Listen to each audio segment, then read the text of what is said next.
Hi, how are you? So I was going to do this live, but the network was bad, so I will post a video instead. First off, I'm doing okay, thank you. I hope you all are doing all right. All right. So I've been offline for a while. I logged on yesterday. I brought myself up to speed with regards to news, or as much of it as I could, and what's happening. From Lekki to Obibo to Zabamari. I hope I said that right. If not, I apologize. And to places we've never heard of or about. And it is gut-wrenching, to say the very least. So I want to share a few things with you guys, okay?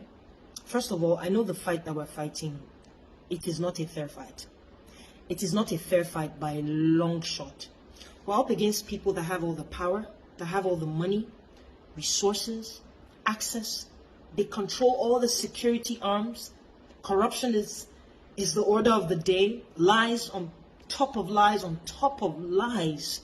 Lie will not kill Muhammad. It is like being thrown into a gunfight with a stick. How do you win? How do you win a fight like that? So yes, it's very demoralizing. On the other hand is our movement. Oh boy. To see pictures of dead people on your timeline non-stop all day. Hear stories of people and survivors and victims, and one has lost his leg, the other one his arm. Oh boy, it is depressing. Mentally, spiritually, emotionally, physically, it is depressing. I get it. And so we switch off. No pun intended. We tune to something else. You know, how am I going to make my next daily bread? We join in one of these artist wars, club wars, Twitter wars. Who wore it better? But please allow me to remind you of the people who cannot switch it off, who do not have the luxury to debate with us in these Twitter wars, who can never ever again in their life think of how to make their next daily bread. Please allow me to remind you of the real heroes that died for me, that died for you. Look, there are two options as I see it. One I like to call the short-term option. The second one I call the long-term option. Mind you, both options have the same outcome. Short-term option, we go out there, screaming at the top of our voices, demanding change. We want our country back, standing on our constitutional rights. And knowing the government we have, they might just waste all of us away. The end. The second long-term option, we do nothing. We still die. Maybe one by one, but we still die off.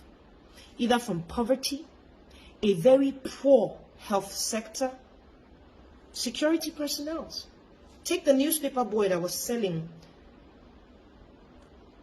his newspaper by the side of the road, and the security personnel of a speaker shot him side of the road, trying to earn his living. Dead. For what? I saw a video of mothers that new mothers that were put outside the hospital because, to be honest, the reason is not even worth mentioning. Because of the poor health system. Guys, listen. I understand that we're angry and we express how we can. We say 600 years for you. Shango strike you. How do your children feel? You will not sleep well tonight. In fact, you will be seeing me in your dreams. Kinko, Allah that, Jesus this, Shango strike you. I understand that's how we can express ourselves. But let me tell you something that might be hard for you to swallow. You and I are most likely to die before these people, before these leaders. Barring things like a pandemic and, earthquakes and all that can just kill anybody. Doesn't care who you are. But you and I are most likely to die before our leaders.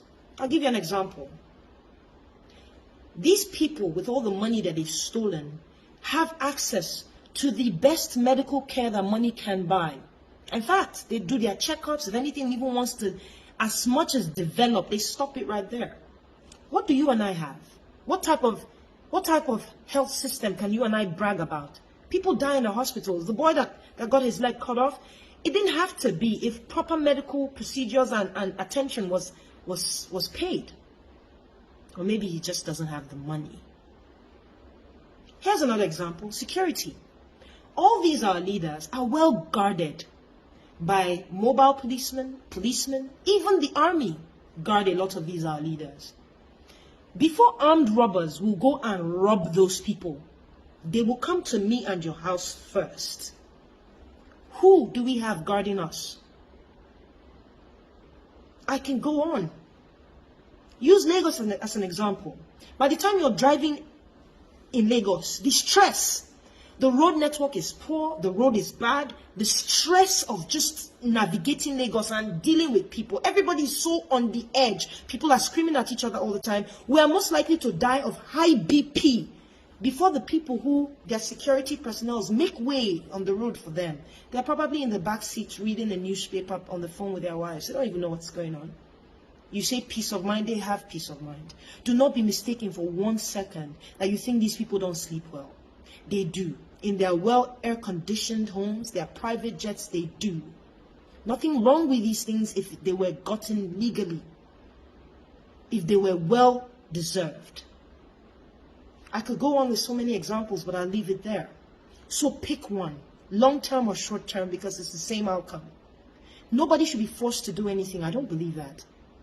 Don't have to be forced to go out or stay indoors. Everybody's trying to stay alive. So it's very understandable. Everybody knows their own problem.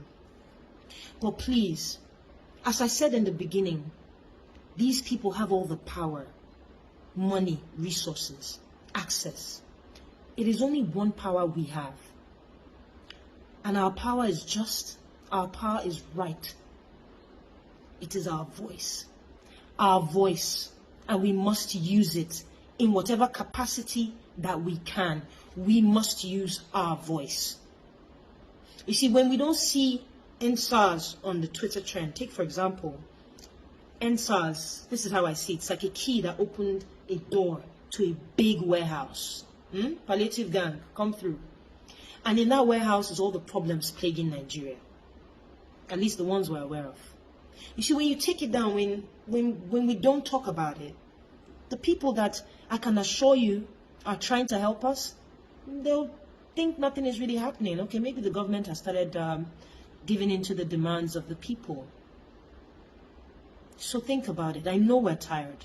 It won't take you up to a minute. Keep it on that table no matter what. I don't care if it's on number 9 or 10, 11, 5. And some days we might miss it, but please let us try. I can assure you that there are people fighting for us. It's a marathon. It's not a sprint. You can take my word to the bank. People are fighting for us. Let us help them. Let us be part of the solution. I'll probably talk again to you guys in a couple of days. Let's see how it goes. And also, I do not have any backup accounts. I saw so many. Wow. I don't have any backup accounts. I don't have any representing accounts, any substitute account. I don't. Okay, I'll probably put them in the caption just one more time. All right. Thank you guys. Cheers.